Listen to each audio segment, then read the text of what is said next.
Disiarkan secara langsung dari Studio Lantai 3 Rumah Sakit Hashim Asyari bersama host fenomenal Cipta Renang Membahana hari ini, VJ Cory. Inilah dia, RSA Menyapa.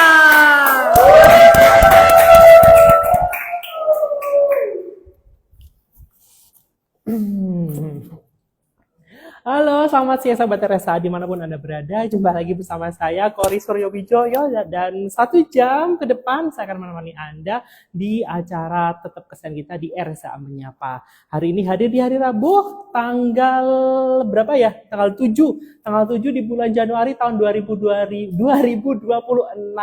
Selamat tahun baru saya ucapkan untuk sahabat RSA dimanapun Anda berada.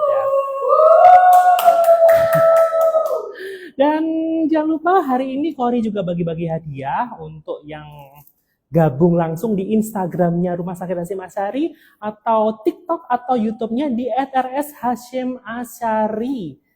Saya ulang ya, di @rs.hashim_asyari ataupun di Facebook-nya di Rumah Sakit Hashim Asyari. Oke, seperti biasa Cory juga bagi-bagi hadiah untuk 2 orang pemenang yang nantinya akan dipilih langsung oleh narasumber. Dan untuk itu jangan lupa untuk coret-coret di situ ya, memberikan pertanyaan yang menarik, nanti sama narasumber akan diberikan hadiah. Dan hari ini narasumbernya cukup menarik karena tema kita sering overthinking, hati-hati GERD. Dan untuk itu Cory akan panggil, inilah dia narasumber kita di hari ini, Dr. Retno Kurniawati. Halo. Selamat datang, dokter. Ya, selamat datang. Iya, assalamualaikum warahmatullahi wabarakatuh. Waalaikumsalam warahmatullahi wabarakatuh. Dr. Retno Kurniawati, ini dipanggil dokter siapa ini? Dr. Retno. Dr. Retno aja ya. Ya. Oke, Dr. Retno. Dr. Retno, boleh tahu lulusan dari universitas mana, dok? Universitas Muhammadiyah Malang. Muhammadiyah Malang. Keren, tepuk tangan dulu dong untuk Universitas Muhammadiyah Malang bersama Dr. Retno ada di sini. Dan nah, ini Dr. Retno, teman-teman di Universitas Muhammadiyah Malang ini sudah pada nonton bareng loh. Nonton bareng Dr. Retno di acara RSA Menyapa kali ini. Oke. Dokter, tadi naik apa kesininya? Naik mobil. Naik mobil ya. Aduh, di luar panas ya, Dok ya? Kalau naik mobil ya nggak begitu panas. Nggak panas ya. Soalnya tadi saya naik motor, dok, soalnya macet itu di Tanah Abang, di Palmerah, jadi saya naik motor, jadi nggak naik motor, ngojek pakai Grab gitu. Oh ya. Oke. Baik dokter, sebelum kita lanjut ke overthinking, hati-hati GERD ya. Apa itu GERD, apa itu overthinking, ada hubungannya nggak antara GERD sama overthinking nanti. Tapi sebelumnya saya akan promo dulu ya di pesan-pesan yang ini mau lewat nih ya, menerima. Nah ini Rumah Sakit Hashim Asyari menerima penjaminan BPJS Kesehatan, ada BPJS Kerjaan, ada Jasara Harja, ada pasien umum, ada asuransi lainnya, tentunya ada Medika Plaza, ada Ed Medika, dan banyak. Di situ ada Jasara Harja, ada Taspen, ada macam-macam. Yang paling menarik di sini adalah dompet duafa, dok. Oke. Iya, dompet duafa adalah salah satu asuransi yang satu-satunya di Jombang untuk Rumah Sakit Hashim Asyari. Jadi dompet duafa ini untuk warga yang ber-KTP Jombang yang tidak mampu. Penting banget itu. Iya. Karena kan di kesehatan itu yang biasanya yang dibutuhkan itu kan pembiayaan ya. Dan Iya, itu betul kebanyakan sekali. orang-orang menengah ke bawah itu sangat butuh yang tidak punya BPJS. Kadang-kadang itu dia kesulitan kalau mau berobat itu dia bingung. Tapi kalau misalnya dia datang ke RSA ada dompet duafa itu sangat-sangat membantu. Iya, makanya bagi masyarakat yang tidak mampu ya dok ya, dalam arti tidak punya BPJS Kesehatan, terus tidak mampu secara finansial, bisa datang langsung ke Rumah Sakit Hashim Asyari untuk mendapatkan fasilitas dompet duafanya di rumah sakit. Tetap dok, kita ada instalasi gawat darurat 24 jam dok di sini dok. Dokter lu juga di IGD-nya Rumah Sakit Hashim Asyari ya? Iya betul. Oke. Dan ada polimedical check up-nya dok setiap Senin sampai Sabtu pukul 7 sampai pukul 8 malam. Dan jangan lupa untuk sahabat RSA yang sedang liburan nih, untuk anak-anaknya, adik-adiknya bisa langsung Kitan spesial liburan di Rumah Sakit Hasyim Asyari karena nanti Anda akan mendapatkan hadiah.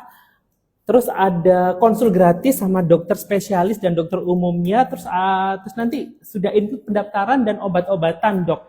Jadi promo kitannya sudah termasuk semuanya itu. Oke, untuk teman-teman yang pengen bergabung di acara hari ini bersama Dr. Retno Kurniawati bisa langsung gabung di @rs.hasyim-asyari ya. Ditunggu pertanyaannya karena 2 orang pemenang akan mendapatkan hadiah yang nanti akan dipilih langsung sama Dr. Retno Kurniawati. Oke, Dok, untuk itu langsung aja ya, Dok ya, kita kembali ke laptop tentang masalah GERD. Iya, Ya, oke. Dok, GERD itu apa sih, Dok, sebenarnya, Dok? GERD itu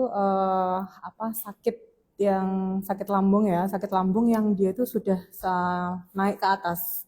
Jadi jadi sakit lambung yang asam lambungnya itu sudah naik ke atas, naik ke rongkongan sampai kadang-kadang itu bikin dada ini rasanya panas, terus kemudian sampai kalau di lidah itu rasanya kayak pahit gitu ya, rasanya asam gitu. Terus ada rasa mual, ada rasa muntah begitu. Terus kadang-kadang kita itu sampai kadang-kadang kalau yang pasien-pasien yang kena GERD itu biasanya sampai sulit menelan gitu. Oh, sampai segitu Iya. ya, Dok, ya? Kalau kena GERD itu begitu. Itu GERD itu gitu, seperti itu. Oke. Nah, terus kalau misalkan kalau sudah seperti itu kalau misalkan ada sobat RSA kalau misalkan sudah merasakan hal seperti itu harus segera ke dokter atau langsung ke RSA untuk mendapatkan penanganan yang lebih baik. Oke, gitu. Penanganan yang cepat dan nanti biar cepat terdiagnosa, cepat tahu penyakitnya, cepat diobati dan cepat enak. Oke. Nah, sekarang nih, Dok. Adakah hubungan antara overthinking dengan GERD? Ada. Secara tema ini. Jadi kalau kita overthinking itu kan biasanya itu kan stres kan ya. Iya, betul. Nah, kalau misalkan kita stres itu tubuh itu biasanya menghasilkan hormon-hormon seperti hormon kortisol dan adrenal, dan hormon-hormon itu tuh bisa menyebabkan gangguan di beberapa organ di tubuh kita. Betul. Ya, seperti salah satunya itu di organ pencernaan, terus di jantung, terus di pernafasan, di otak dan sebagainya itu. Jadi ada hubungannya dengan kalau misalkan kita terlalu overthinking, akhirnya itu tadi kita tubuh itu akan menghasilkan hormon-hormon itu tadi dan bisa menyebabkan gangguan di tubuh. Nah, kalau tanda-tandanya ya seperti tadi, kalau dia di pencernaan dia bisa mual, dia bisa muntah. Nah, terus asam lambung meningkat itu nanti rasanya tuh perih, nyeri gitu di perut. Nah, itu biasanya gitu. Terus tiba-tiba pusing. Nah, itu salah satu tanda-tandanya yang seperti saya katakan tadi. Nah, itu ada hubungannya. Jadi ada hubungannya antara overthinking sama GERD itu. Kalau overthinkingnya berlangsung lama dan terus menerus, nah itu bisa menyebabkan itu. Tapi kalau kalau cuma sekali-kali aja kayak sebenarnya tidak. Tapi kalau misalnya overthinking itu biasanya tidak bisa sehari 2 hari, itu biasanya berlangsung lama begitu. Oh, gitu. Apa bedanya overthinking dengan stres, Dok? Sama aja. Sama aja ya. Pertama tuh pikirannya, jadi overthinking itu kan pikiran, jadi kita memikirkan sesuatu itu secara berulang-ulang, tapi dia tidak ada solusi gitu loh. Jadi cuma dipikirin aja, tapi nggak ada solusinya, nggak ada penyelesaiannya, nggak ada tindak lanjutnya gitu. Itu tuh overthinking gitu. Oke, terima kasih, Dok. Sekarang gini, Dok. GERD apakah sama dengan penyakit MAH? Nih, ini bahasa medisnya. Bahasa. Jadi kalau masih MAH itu masih berada di lambung aja nih. Jadi dia itu masih ya di daerah lambung di daerah bawah, belum naik ke atas. Tapi kalau sudah GERD itu dia sudah naik ke atas, sudah naik ke rongga. Jadi kayak asam lambungnya itu udah balik ke atas gitu. Berjalan naik gitu asam lambungnya. Iya, naik sampai kerasa, sampai muntah gitu loh, sampai dia keluar gitu, sampai kerasa pahit, sampai kerasa asam gitu. Itu sudah GERD. Tapi kalau masih sakit lambung biasa, masih sakit MAH itu biasanya ya masih mual tapi nggak sampai kerasa kayak panas di daerah dada kayak gitu. Nah, kalau sudah kerasa panas di daerah dada, sulit menelan, terus rasanya begini, itu sudah GERD. Tapi kalau asam lambung biasa biasanya masih pusing-pusing aja, terus ada mual, terus muntah iya, tapi kan nggak sampai panas gitu rasanya. Gitu sih kalau tanda-tanda sakit mah biasa. Sakit mah biasa ya. Jadi GERD ini merupakan kelanjutan dari sakit mah gitu. Sakit mah yang lama, terus nggak diobat-obati, terus ditambah stressor yang tinggi itu jadi GERD. Jadi gitu. GERD. Gitu. Oke. Bukan GER ya, bukan GER ya. Gampangnya ger gitu ya. Overthinking jadi ger gitu ya tadi ya. Oke. Oke, Iya. ungger. Oke dokter. Oke. Jadi bisa disimpulkan bahwa penyakit mah yang yang sudah lama tidak diobati akan menjadi GERD. Saya juga pernah pengalaman dok, ini pengalaman saya sendiri dok. GERD, sepertinya saya ini GERD seperti Suka overthinking. kalau overthinking sering, kadang-kadang saya itu memang ya berlebihan gitu ya. Dari hal kecil sebenarnya bisa diselesaikan dengan mudah, tapi menurut saya itu mulet gitu ya. Iya. Nah, itu saya pernah dok. Ini rasanya tuh naik sampai sini tuh kayak mau muntah gitu. Iya, panas di tenggorokan akhirnya gitu. Itu termasuk GER atau GER lagi? Iya, termasuk GER gitu. Salah satu tanda-tanda GER. Salah satu ya berarti ya. Salah satu tanda-tanda GER. Oke dokter, ini sudah ada netizen yang bertanya dok ya. Mohon nanti dimaklumi ya pertanyaan netizen yang banyak sekali fenomenanya. Oke, banyak sekali dok. Ini sudah ada 10 yang masuk dok. Nanti mungkin sahabat RSA yang pengen bergabung jangan lupa untuk langsung coret-coret temboknya @rs.hasyimashari ya, karena nanti akan ada 2 orang pemenang yang akan dibacakan langsung dipilih langsung sama Dr. Retno Kurniawati di sini. Yang pertama dari Manisa.mar02. Apakah jika sudah pernah mengalami GERD akibat overthinking masih bisa punya kemungkinan untuk sembuh dari GERD tersebut dokter? Kalau sembuh sempurna sih sepertinya tidak ya. Pasti nanti kalau ada pemicunya, ada triggernya itu pasti kemungkinan besar itu akan terulang lagi gitu. Jadi kalau mungkin bisa sembuh tapi itu bisa dihindari gitu loh, bisa diobati terus. Jadi kalau mengobati GERD yang karena overthinking ini tidak hanya diobati lambungnya saja. Jadi kalau diobati lambungnya saja itu percuma, tapi juga harus pikirannya juga harus diobati. Nah, kalau pikirannya diobati itu kan ada permasalahan ya, ada stresornya ya. Itu kemungkinan obatnya mungkin bisa ke psikolog gitu ya. Kalau penobatnya ya penyelesaiannya. Nah, kalau masalah itu kan bukan diobati ya, tapi diselesaikan ya. Kebanyakan kan kalau overthinking itu kan karena masalah itu nggak diselesaikan, tapi ditumpuk terus dipikir, tapi nggak ada selesainya gitu. Nah, itu nggak bisa gitu. Nanti kalau seperti itu kan nanti bisa jadi overthinking, bisa jadi stres, akhirnya bisa jadi anxiety atau depresi dan lain sebagainya gitu. Jadi bisa panjang gitu nanti. Jadi kalau misalkan masalahnya itu di pikiran, mungkin bisa datang ke psikolog atau ke dokter umum, atau misalkan kalau dari psikolog sama dokter umum tidak bisa diselesaikan, biasanya mungkin dirujuk ke spesialis jiwa gitu. Nah, kalau sembuh total sebetulnya tidak, tapi itu nanti harus biasanya itu diobati, ditekan masalahnya diselesaikan, lambungnya diobati gitu. Nah, nggak bisa satu-satu, tapi semuanya itu harus berjalan bersamaan gitu.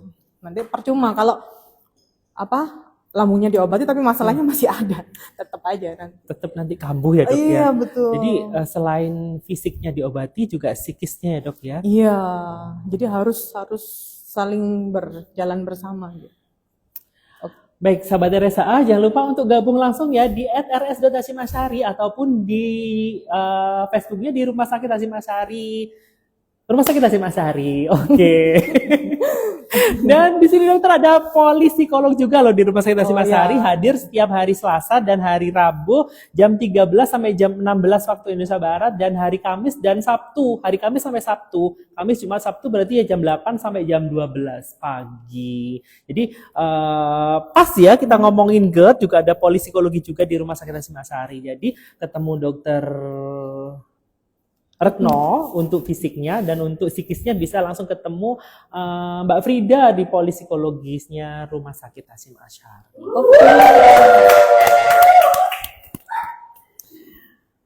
Oke dokter, ini pertanyaan GERD ini apakah bisa dipicu dari makanan? Bisa, Bisa. bisa Oke. kan. Contoh nih makanan apa Iya, ini? makanan, contohnya makanan yang terlalu pedas. Nah, Hmm, kan sekarang itu lagi in itu ya, apa? tren. Tren ini apa namanya? Seblak level 100 gitu ya. Boleh, boleh. Selain GERD nanti juga hemoroid pasti. Langsung 2 itu ya. Atas bawah ya, oke, Ya. nggak masalah. Oke, lanjut dok. Ya.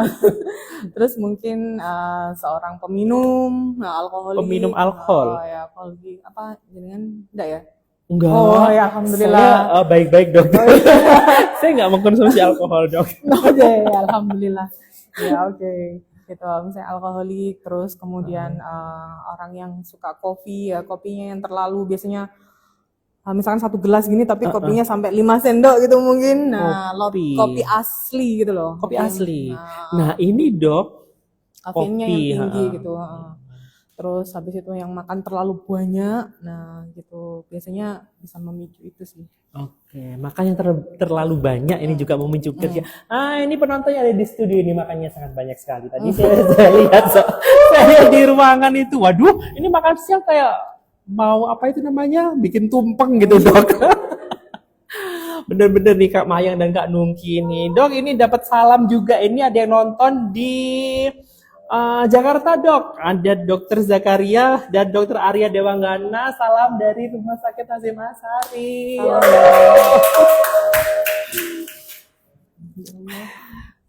Oke dok, Iya. kita lanjut ke netizen lagi ya dok ya. Dari Hasrin Nanadiara. Apa hubungan antara hormon kortisol dengan kesehatan dinding lambung dok? Bagaimana cara agar tidak overthinking karena menyebabkan GERD berulang? Hormon gimana? Apa hubungan antara hormon kortisol dengan Oh. kesehatan dinding lambung? Kalau kortisol itu kan dia biasanya keluar kalau misalkan kita itu pada saat stres ya, dia itu keluar. Jadi dia itu memicu ini apa namanya pengeluaran hormon apa asam lambung. Asam lambungnya asam jadi lambung. meningkat gitu loh. Jadi kalau misalkan asam lambung meningkat, kalau asam lambung yang terlalu banyak itu bisa apa merusak dinding lambung gitu. Bisa merusak terus akhirnya memicu gastritis terus akhirnya jadi GERD tadi gitu. Itu sih yang Hormon kortisol itu ada di lambung. enggak, hormon itu dihasilkan oleh nanti kalau pas pada saat kita stres dia dihasilkan oleh tadi. Baik. Terus pertanyaan selanjutnya masih dari Hasri Nadia dok. Bagaimana cara tidak overthinking karena menyebabkan GERD? Gimana ya cara dok ya? Supaya kita tidak overthinking. Iya. Bukannya itu suatu sifat atau suatu apa gitu? Iya, kan kalau misalkan overthinking itu biasanya itu apa ya? Biasanya di apa? Overthinking itu kebanyakan itu orang-orang yang overthinking itu biasanya orang-orang yang pemikir biasanya. Orang-orang yang pemikir, biasanya orang-orang yang introvert gitu. Introvert itu biasanya pemikir berat gitu, tapi nanti akhirnya jadi overthinking gitu-gitu. Jadi supaya kita nggak overthinking itu ya mungkin Iya kan? Bener nggak dok? mungkin ya salah satunya bisa ke apa kalau misalnya ada masalah ya kita berusaha untuk menyelesaikan gitu-gitu supaya kita nggak overthinking gitu. Iya. Kalau misalnya ada masalah sedikit kita harus menyelesaikan terus jangan dipikirkan sendiri, mungkin bisa dipikirkan dengan kalau misalnya bisa dicurhat dengan yang lain, bisa dibagi ya dibagi, kalau nggak bisa ya mungkin bisa ke psikolog. Nah, Betul ya dok ya. Jadi kalau setiap ada masalah itu harus diselesaikan ya, diselesaikan biar cepat selesai gitu, bukan dipikir terus. lari gitu ya, Bukan lari dari ya. kenyataan. Kalau sebenarnya nggak overthinking itu sebenarnya menerima aja sih. Jadi kalau setiap masalah itu diterima aja, mau baik, mau masalah itu baik, mau masalah itu buruk ya. Menurut saya pertama itu harus diterima aja. Betul. Masalah itu diterima aja dulu, terus nanti baru difikirkan pelan-pelan gitu. Jadi kalau overthinking itu kan kadang-kadang kita takut tidak bisa menyelesaikan, takut nanti penyelesaiannya salah kan gitu kan. Overthinking itu kan kebanyakan kita takut gitu loh, takut akan masa depan apa sih yang akan terjadi di depannya gitu loh. Tapi kalau misalnya kita menerima, ya sudahlah, kita terima saja. Misalkan kalau ada masalah, diterima aja dulu, diterima. Terus nanti mau nanti kita menyelesaikannya hasilnya itu baik atau buruk itu ya serahkan sama Allah Iya, gitu. betul. Semua Yang ada penting hikmahnya ya, Dok, ya, ya. yang penting kita sekarang berusaha. Pada saat ada masalah itu kita sekarang itu berusaha sebaik mungkin menyelesaikan. Soal nanti hasilnya itu baik atau hasilnya itu buruk, ya itu Allahu a'lam. Yang penting sekarang melakukan hal yang sekarang yang perlu kita pikirkan itu sekarang kita lakukan yang terbaik gitu. Oke, tepuk tangan dulu dong Dokter Retno.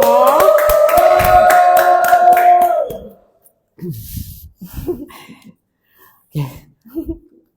Menarik sekali loh pembicaraan saya sama Dokter Retno ini tentang GERD dan overthinking. Jadi sahabat RSA yang pengen bergabung langsung aja coret-coret di Instagramnya Rumah Sakit Hasyim Asyari ya, di @rs.hasyimasyari, ataupun di Facebook kami di Rumah Sakit Hasyim Asyari. Jangan lupa Rumah Sakit Hasyim Asyari menerima BPJS Kesehatan, BPJS Ketenagakerjaan, ada pasien jazaran juga, ada pasien umum, ada asuransi lainnya, ada Medika Plaza, Medika, Taspen, dan banyak sekali di situ.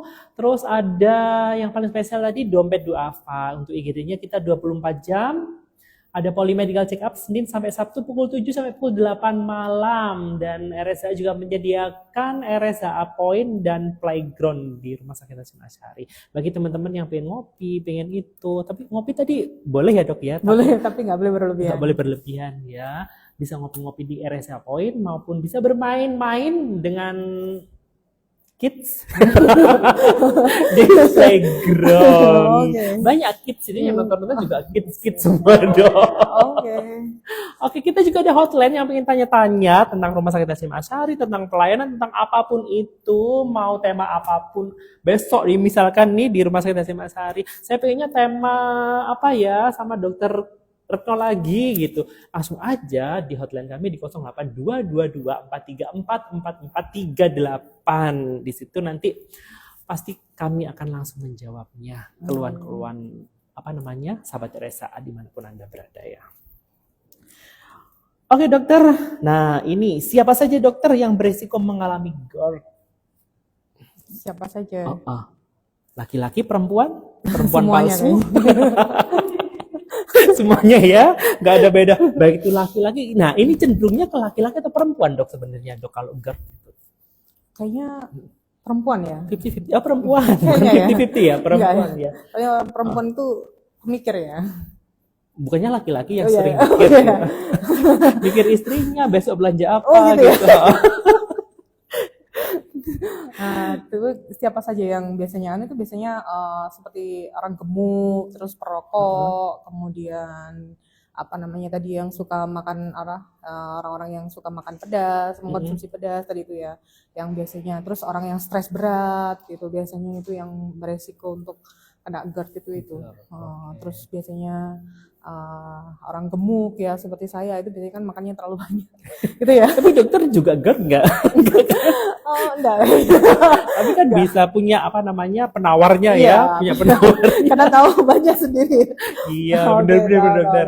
Nah, ini saya garis bawahi dok tentang perokok. Nah, kadang-kadang kalau saya lihat perokok ini kok orangnya santai sih dok ya. Kadang kan kita nggak tahu cuma ya. gini aja, Kadang-kadang pikirannya gini ya. Pikirannya melayang nggak tahu ya dok ya. Kadang-kadang.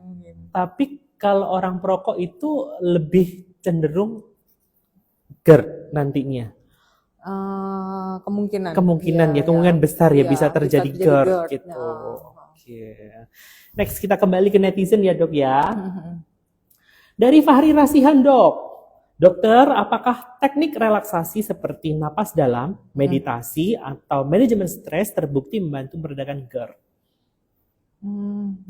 Bisa juga ya. Bisa, meditasi itu kayak meditasi beryoga kan dia lebih ya. tenang. Jadi merilekskan merelaksasi seluruh tubuh gitu. Jadi mengurangi hormon-hormon stres itu ya gitu. Jadi bisa ya? Iya, bisa. Oke, apakah dokter pernah melakukan meditasi? Tidak pernah. Oke, dulu ada dok meditasi bulan cantik gitu, Sailor Moon. Ingat ingat masa lalu kan dok? Oh, Sailor iya. Moon pernah kan? Pernah. Kan ada itu jurusnya Sailor Moon, meditasi bulan cantik. Berarti Kak Fahri Rasian boleh dilakukan meditasi ya dok ya, untuk merelaksasi pikiran, merelaksasi tubuh gitu ya dok ya, supaya biar relax. tidak biar meredakan GERD-nya. Oke, kembali dari It's Me Maca 09, dokter, bagaimana pertolongan pertama saat badan terasa lemah akibat asam lambung naik? Dan apa obat lambung aman dikonsumsi jangka panjang? Bagaimana pertolongan pertama saat badan terasa lemah akibat asam lambung? Kalau lemah ya, kalau misalkan dia nggak ngerasa nyeri. Iya, Kalau misalkan lemah ya istirahat aja dulu. kemungkinan nyeri deh dok ya. Kebanyakan nyeri ya, lambungnya perih Kalau gitu. misalkan terasa perih ya segera ke dokter untuk menerima Mendapat diobati pertolongan ya pertama. pertama dikasih obat gitu supaya nyerinya hilang, supaya asam lambungnya juga turun gitu kan. Lebih baik ke UGD RSA aja. Oh, langsung Ya ke kan? IGD Jadi, boleh? boleh lah. Atau mungkin Nyerinya banget ya dok itu ya, kalau GERD itu ya? ya biasanya nyerinya banget gitu loh, sampai rasa panas, sampai kadang-kadang itu berdebar-debar juga gitu, kan bingung gitu kadang-kadang ini apa ini, jangan-jangan jantung ini, jangan-jangan apa gitu, biasanya orang-orang seperti itu gitu. Jadi kalau misalkan ya langsung aja ke RSA, bisa ke polinya atau ke Ke UGD. IGD-nya. Iya gitu. Oke, satu lagi tadi. Untuk obat lambung, apakah aman dikonsumsi jangka panjang, dok? Eh, biasanya aman sih. Jangka panjang itu jangka panjang berapa lama? Biasanya kalau pengobatan lambung itu nggak bisa 1 minggu 2 minggu, biasanya itu agak lama, bisa 2 bulan, bisa 3 bulan gitu, tergantung apa parahnya penyakitnya ini dan tergantung kondisi psikisnya si pasien juga sih gitu. Kalau dia sudah bisa, misalkan masalahnya sudah teratasi, terus apa, biasanya itu penyembuhannya jauh lebih cepat gitu. Gitu sih. Kalau sering sendawa itu apakah GERD atau bisa ke penyakit yang lain, dok? Sering sendawa, iya bisa jadi sering Kan kadang-kadang biasanya kalau bahasa Jawa itu gelegean gitu ya, dok. Apa itu? Sendawa nah, kalau misalkan itu tidak disengaja ya, tidak misalkan nggak bisa, misalkan saya coba samen sendawa gitu ya, misalkan samen bisa menyendawakan, kalau disuruh bisa sendawa, nah itu kemungkinan itu kayak cemas, itu sebuah kecemasan itu. Tapi kalau misalkan sendawa dengan sendirinya, dengan itu berarti kalau misalnya disuruh tuh nggak bisa ya, itu apa sih, hanya mengeluarkan aja gitu. Kadang-kadang kan tertahan di sini gitu Iya, ya, tertahan di situ. Kalau Mungkin itu GERD juga sih. Kalau sudah sendawa kan rasanya Lega, gitu. gitu, Kalau iya. belum kan rasanya kayak bingung Iya, gitu, bingung, iya. cemas, terus berat gitu. juga. Itu kemungkinan ya GERD. bisa GERD, bisa GERD. karena serangan anxiety mungkin, cemas. Bukan pengaruh ke jantung atau yang lain gitu enggak, dok? Kalau ada rasa nyeri menjalar ke punggung gini ya, Heeh. sampai itu nyeri banget gitu, sampai keluar keringat dingin, terus berdarah itu langsung aja, itu emang harus ada diagnosa tertentu, harus ada pemeriksaan Pemeriksaan tertentu. lanjutan ya, dok Pemeriksaan ya? lanjutan betul. Ini Oke. jantung kah, apa serangan panik apa gitu. Oke, sahabat RSA dimanapun Anda berada, jangan lupa untuk tetap gabung di Rumah Sakit Hasyim Asyari ya, di Instagramnya, di TikTok ataupun YouTube-nya Rumah Sakit Hasyim Asyari di @rs.hasyim_asyari ataupun Facebook-nya Rumah Sakit Hasyim Asyari di Rumah Sakit Hasyim Asyari. Jangan lupa Rumah Sakit Hasyim Asyari juga menyediakan RSA Point dan playground ya bagi kids-kids yang mau bermain di Rumah Sakit Hasyim Asyari, yang ibunya periksa, kidsnya bisa bermain-main di situ, dokter. Kita lanjut ke ini ya, dok ya, ke netizen ya, dari Sandi Chandra Andika. Izin bertanya, Dokter Retno, ini kenalnya Dokter Retno? Enggak. Kok ada Chandra. Dokter Retnonya? Sandi Chandra Andika, jangan-jangan orang Jombang.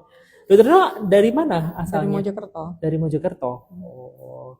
Ini warga Mojokerto di alun-alun juga pada nonton loh, dok.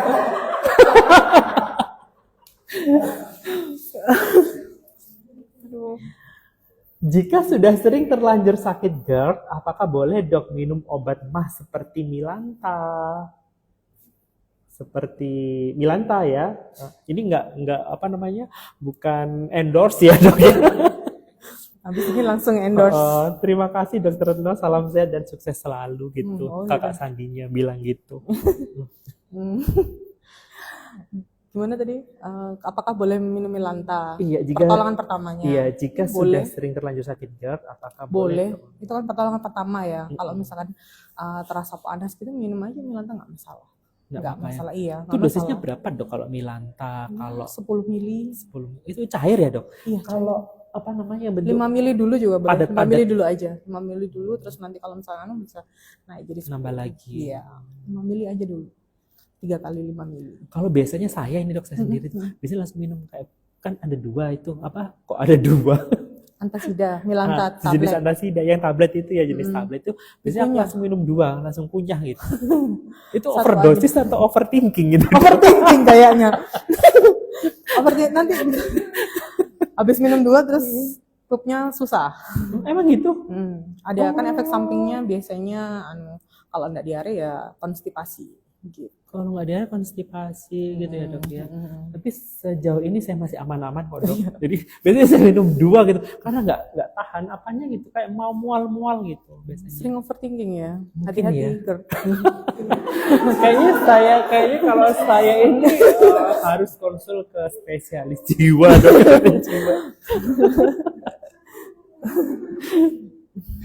Next ya dok ya, kita masih lama, masih 30 menit lagi dok di sini, lama ya. masih kita ngobrol-ngobrol jauh ya nanti Iya. ya. Dari It's Me Matcha Latte, It's Me Matcha 09. Tadi sudah kayaknya. Belum Ada ya? lagi nih kayaknya. Tadi udah sih. Oh ya, lagi-lagi dok. Dok, bagaimana mengatasi GERD pada ibu hamil yang sering overthinking tentang kandungan dan sebagainya? Nih. Ya, kalau Ibu misalkan hamil. itu, kalau misalnya ibu hamil ya, kalau overthinking itu kan kadang-kadang pengetahuannya tentang kehamilannya itu kurang ya. Jadi supaya nggak Benar. overthinking, itu dia tanya aja ke yang profesional seperti bidan, seperti dokter, tanya.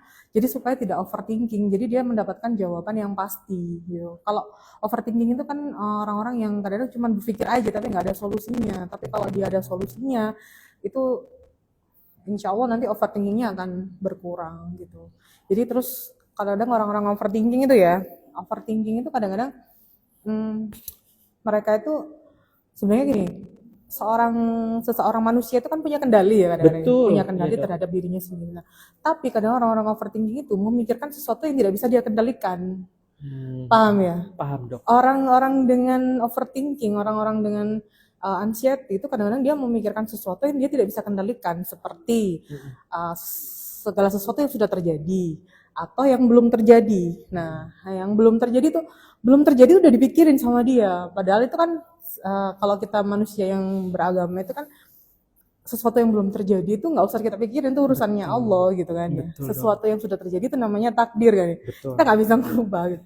Nah itu kan sesuatu yang di luar kendali kita. Nah orang-orang dengan overthinking itu dia mikirkan itu di luar kendali dia. Padahal ada yang bisa dikendalikan dia itu sekarang yang terjadi sekarang itu yang bisa dia kendalikan, harusnya dia yang mikirin sekarang gitu. Harusnya seperti itu memang. Nah, orang-orang yang overthinking ini memikirkan yang belum terjadi. Kita boleh memikirkan yang belum terjadi seperti planning masa depan itu boleh, tapi kan ada batasnya gitu. Betul. Itu kan kita hanya memplanning, kita kerjakan sekarang, kita berusaha sebaik mungkin. Nanti urusan seperti tadi urusan nanti mau baik, Hasilnya mau jelek, ya. mau buruk itu ya terserah ya. Kita harus pasrah, kita harus bisa menerima. Manusia itu harus bisa menerima dulu lah apapun itu, mau baik, mau buruk, mau jelek, mau cantik. Ya seperti kayak kita ya, kayak misalnya kita, saya sekarang kok gemuk ya, padahal saya pengen kayak misalnya kayak Mbak Mayang misalnya ya, yang tubuhnya langsing, kulitnya Oh putih, my God. gitu ya, misalkan begitu ya. Misalkan begitu ya. Iya. misalnya. Ya, sebenarnya gitu ya, tapi kan itu kan di luar kendali kita ya, itu kan takdir ya, takdirnya kita. Kalau misalnya kita nggak bisa nerima ya depresi kita, tapi kalau kita bisa menerima ya nggak masalah ya, gemuk ya, nanti penting sehat, yang penting apa begitu. Tapi Iya. ya harus diperbaiki, jangan gemuk-gemuk, nggak boleh gemuk itu gitu, nggak sehat juga gitu kan, harus sadar itu sebenarnya Betul, gitu. dokter. Gitu sih sebenarnya kalau untuk menghindari overthinking itu begitu. Jadi jangan memikirkan hal-hal yang di luar kendali Yang kita, belum yang nggak bisa kita terjadi, kendalikan. Iya, Hal-hal yang nggak bisa belum kita terjadi. kendalikan. Tuh. Nah, Tapi ini banyak pemicunya loh dokter sekarang, dokter. Karena kita sering melihat TikTok ya, iya melihat betul. apa di situ kan, belum berarti misalkan Standarnya, ada Heeh. standarnya tinggi. Ada ini, ada gejala seperti ini gejala sakit ginjal gitu. Aduh, saya kok setiap hari rasanya kaki kok pegel, kok saya Dan jadi diabetes. kok gejala sakit ginjal gitu. Jadi ini overthinking dok. Aduh, jangan-jangan saya penyakit ginjal gitu. Nah, kan boleh seperti itu, berpikiran seperti itu boleh, itu kan kewaspadaan ya.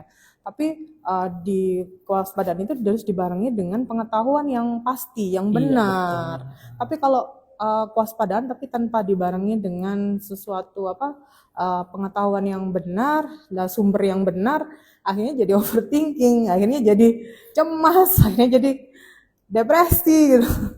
Nah, itu yang harus sekarang itu kan banyak sekali begitu. Ini kayaknya sakit ginjal. Iya. Ini dari mana? Dari TikTok. Nah, dokternya TikTok gitu. Iya betul. Jadi Gitu. alangkah baiknya biar nggak overthinking kita serahkan pada ahlinya ya dok ya.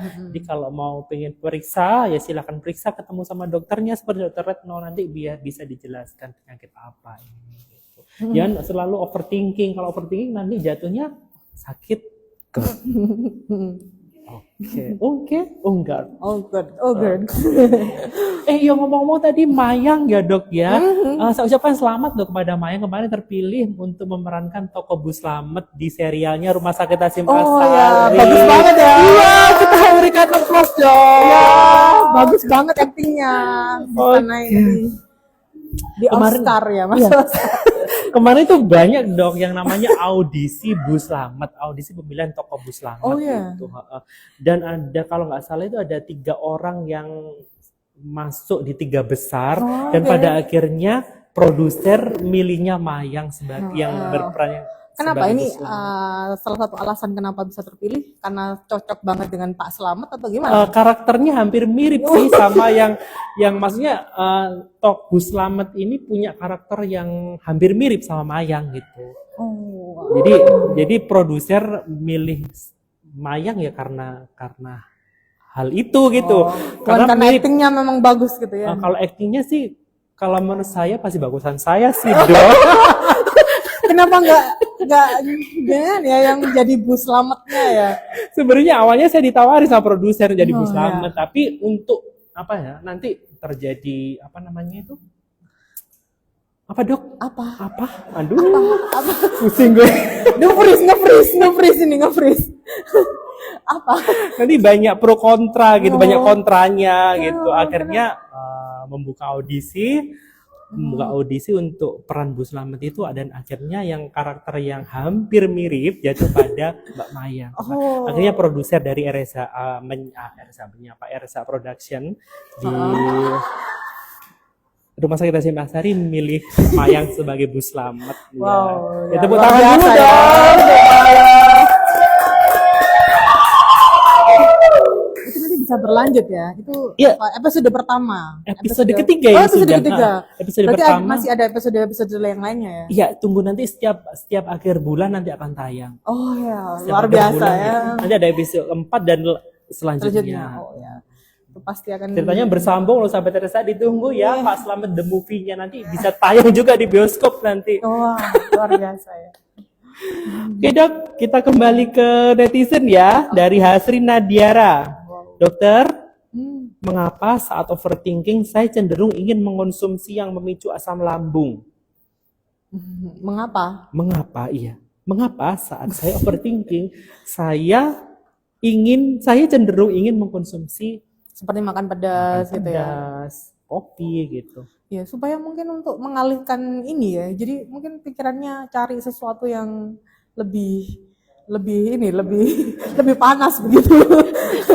Makin panas. Gitu ya. Jadinya pengen yang lebih pedas, yang lebih panas, yang lebih strong gitu. Mungkin untuk mengalihkan itu. Jadinya itu. Jadi mengkonsumsi makanan-makanan yang harusnya Nggak boleh ya.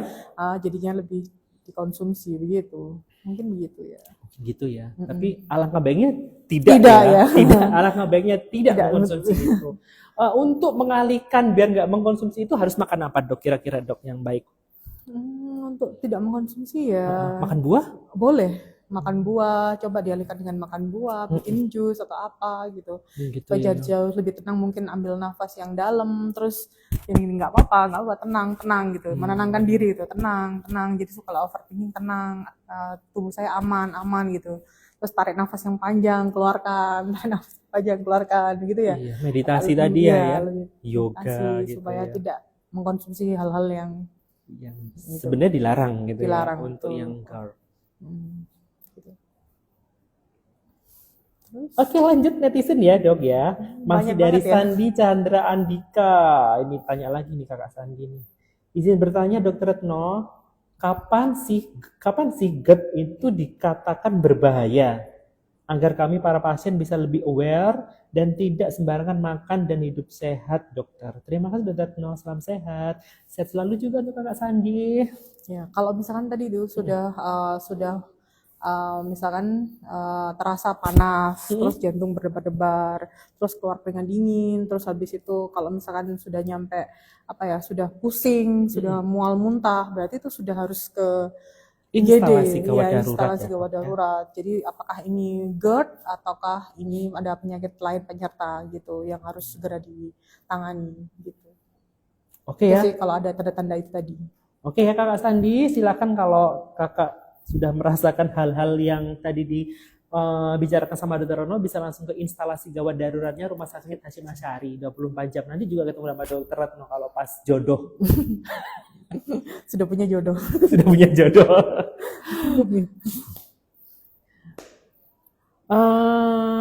Soalnya kan kalau di IGD kan banyak dokter ya dok ya. Nanti ada Dr. Retno, ada Dr. Uyun, Dr. Dr. Uyun, Maya, Dr. Dika, Iya, jadi Dr. Kis. gantian ya dok ya. Iya. Kalau pas jadwalnya Dr. Retno berarti jodoh ketemu Dr. Retno. Oke.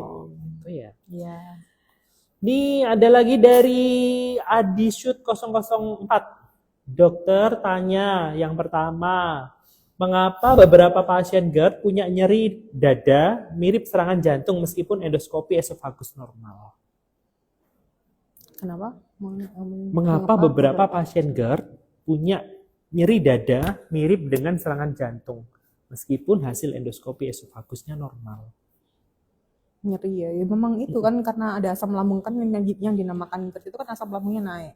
Ya, ini jadi nyeri, rasanya tuh panas gitu. Ada nyeri karena asam lambung yang berlebihan gitu loh. Walaupun endoskopinya mungkin normal ya, karena dia sudah terkena GERD ya nyeri gitu. Iya. Ya seperti terus ada biasanya kan kalau misalnya sudah GERD gitu kan ada berdebar-debar juga gitu. Jadi seperti orang kayak serangan jantung gitu loh. Jadi kadang-kadang itu pasien-pasien dengan itu kan cemas ya, jadi dia takut gitu loh, jangan-jangan ini jantung, jangan-jangan ini apa gitu. Jadi seperti orang terkena sakit jantung. Jadi kadang tidak bisa membedakan gitu. Iya. Ya, yang bisa dibedakan nanti bisa ke dokter, nanti bisa membedakan. Oh ternyata ini cuma serangan GERD aja. Oh ini serangan jantung gitu. Dok, saya pernah baca artikel nih dok, asam lambung itu bisa menghancurkan besi. Cairan asam lambung itu Bukan bukan menghancurkan besi ya. Itu cairan asam lambung itu kan kayak HCl gitu loh. sangat kuat Iya, sekali sangat itu kuat ya. gitu. Makanya dia itu sangat kuat karena dia kan fungsinya untuk menghancurkan makanan. Iya. Makanan yang makanan yang masuk itu kan dihancurkan sama asam lambung itu gitu. Kalau misalkan dia nggak kuat, dia nggak bisa menghancurkan nggak bisa menghancurkan makanan, nggak bisa gitu mengolah makanan gitu loh. Nah kalau makanya itu kan emang sudah disetting ya sama yang di atas yang Maha Kuasa itu ya tempatnya ya di lambung itu. Tapi kalau nanti dia naik ke atas dia menimbulkan masalah gitu. Kalau dia sampai naik ke kerongkongan dia menimbulkan masalah gitu. Bisa Jadi merusak iya makanya kerongkongan kerasanya kan makanya panas gitu, terus rasanya pahit dan lain sebagainya gitu. Tahu ini sih kayak tahu cairan apa nih? Postek ya. Ya sejenis kayak itu kan gitu.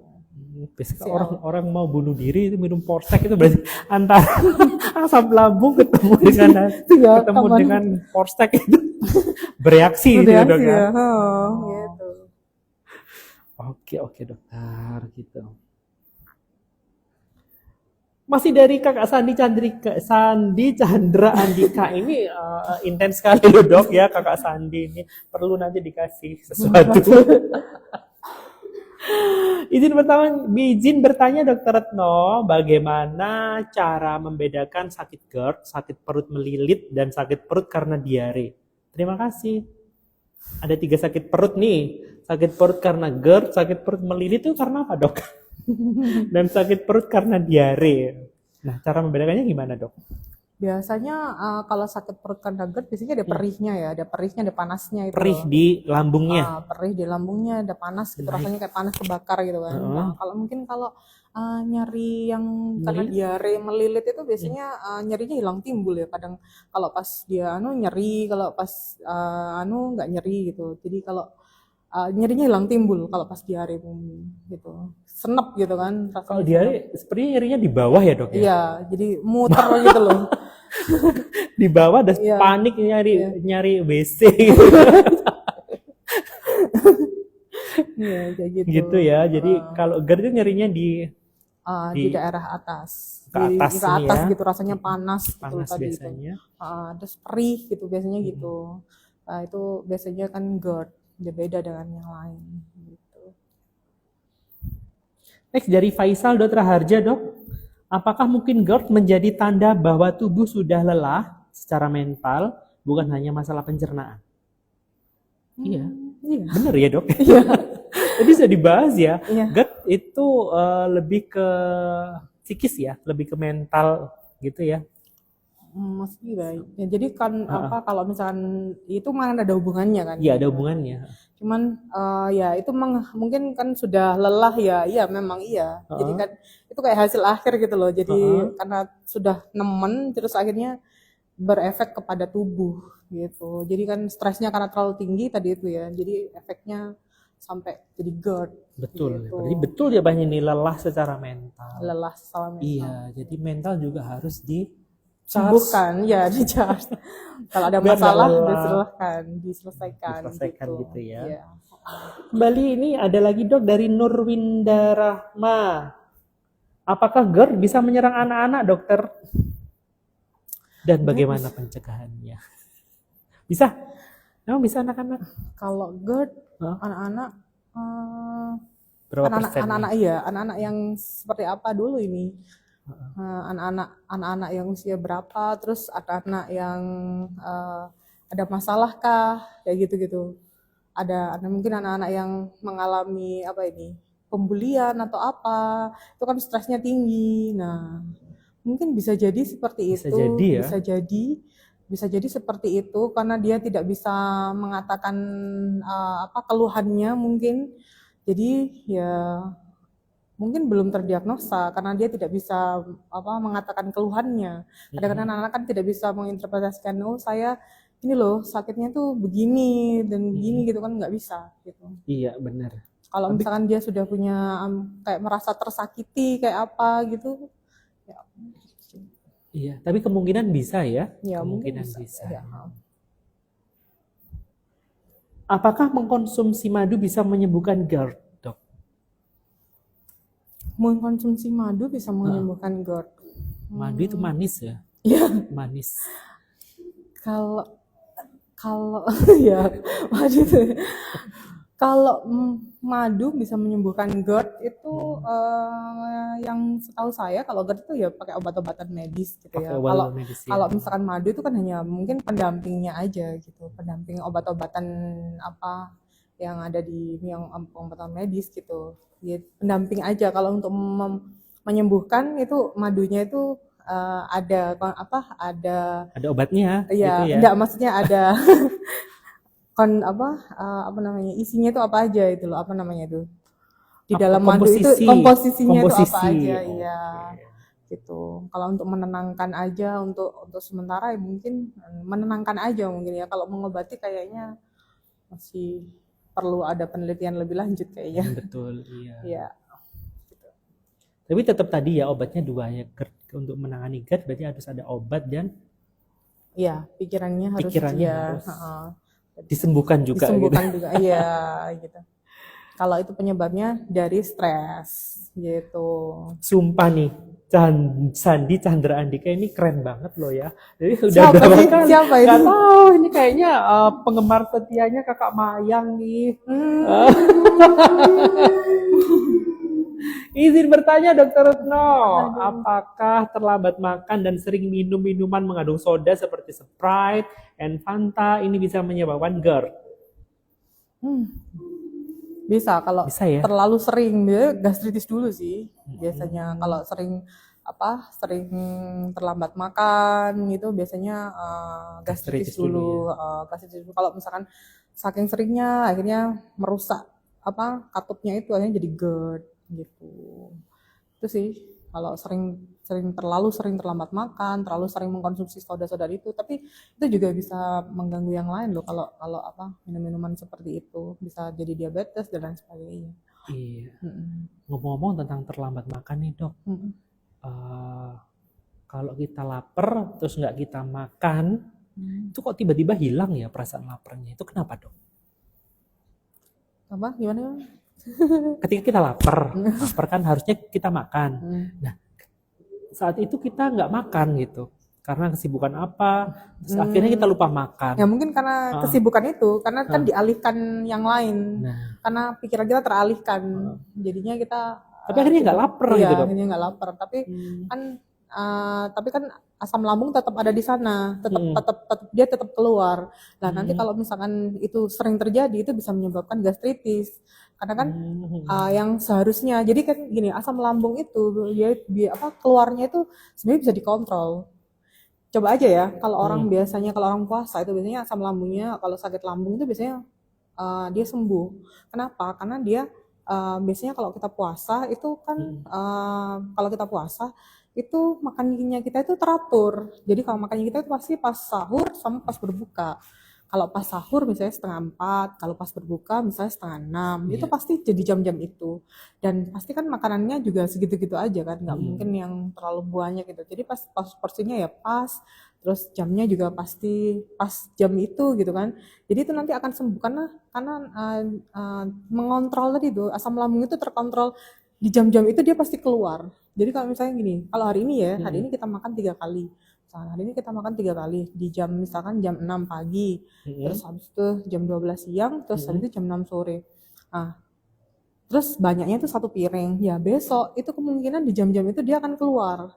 Di jam 6 pagi, di jam 12, di jam 6 sore dia akan keluar dan banyaknya juga akan segitu. Tapi kalau misalkan kita hari ini misalkan kita Nggak teratur gitu. hari ini kita makan 3 kali di jam itu terus betul nggak makan, nah itu kan di jam itu dia keluarnya, dan itu apa yang mau dihancurkan kan nggak ada. Harusnya kita makan, kita nggak makan, nah apa yang dihancurkan, yang di akhirnya dia kan rusak dinding lambung tadi itu, paham ya? Oh iya dok ya. Nah akhirnya rusaklah dinding lambung itu gitu. Makanya kenapa kok orang-orang dengan sakit mah itu harus makan teratur, harus apa ya, itu tadi mengontrol keluarnya asam lambung juga, mengeluarkan banyaknya asam lambung yang keluar itu bisa dikontrol juga kalau kita puasa.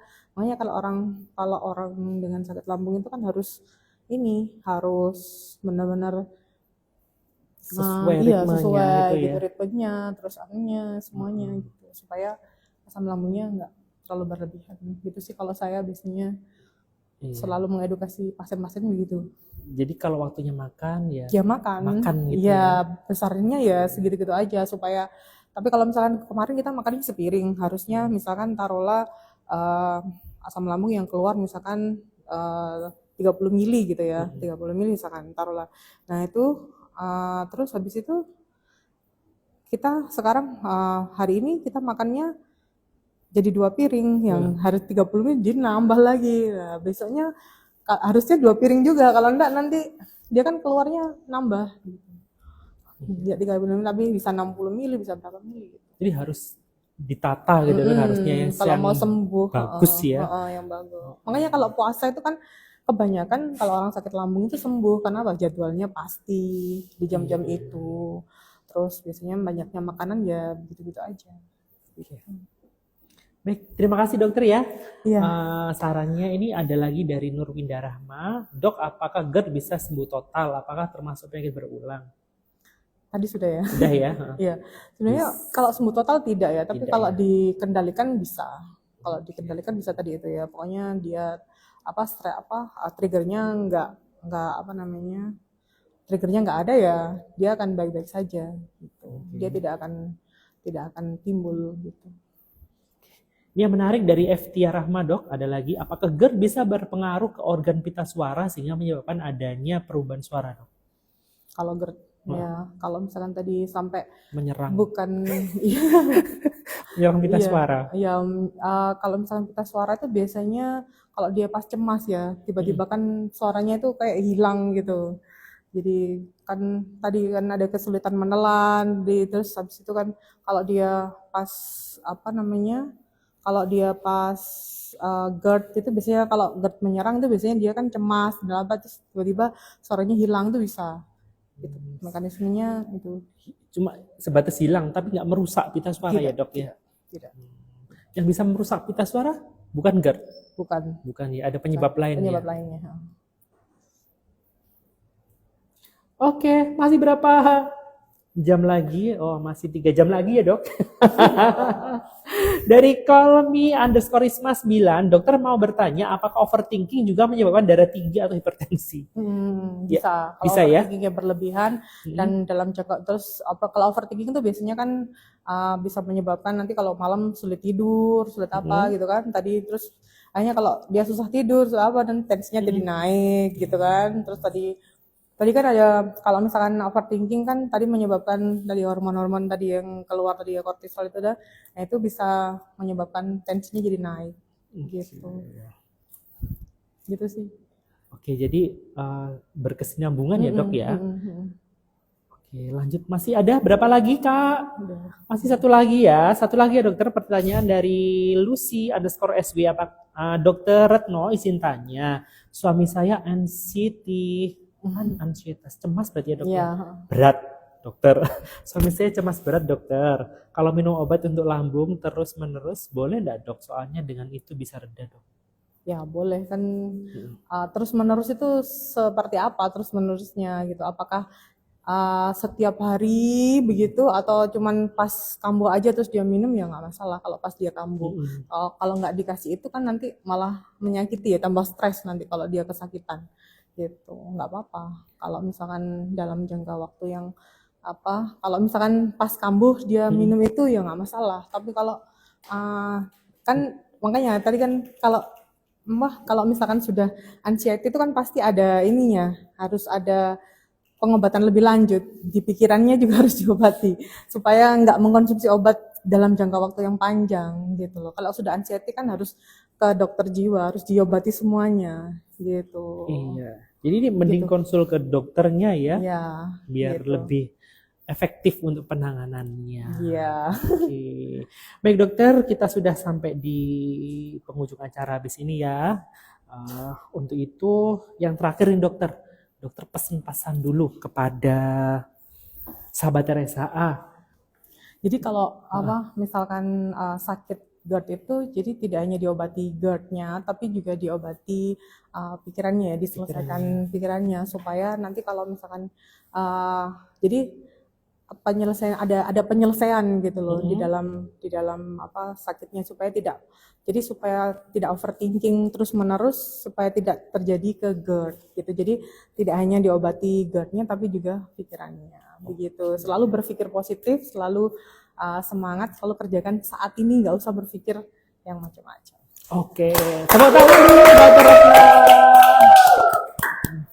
Terima kasih Dokter Retno ya. Untuk sahabat RSA jangan khawatir, untuk pertanyaan yang tidak bisa dijawab hari ini sama Dokter Retno, nanti akan dijawab sama beliaunya di Instastory-nya Rumah Sakit Hasyim Asyari di @rs.hasyimashari. Untuk itu jangan lupa saksikan terus RSA Menyapa setiap Rabu atau Kamis pukul 15 waktu Indonesia Barat hanya di @rs.hasyimashari. Saya Kori Suryo Wijoyo bersama Dokter Retno mohon undur diri bersama kerabat kerja bertugas pada siang hari ini. Wassalamualaikum warahmatullahi wabarakatuh. RSA siap, sigap, Islami, amanah, progresif.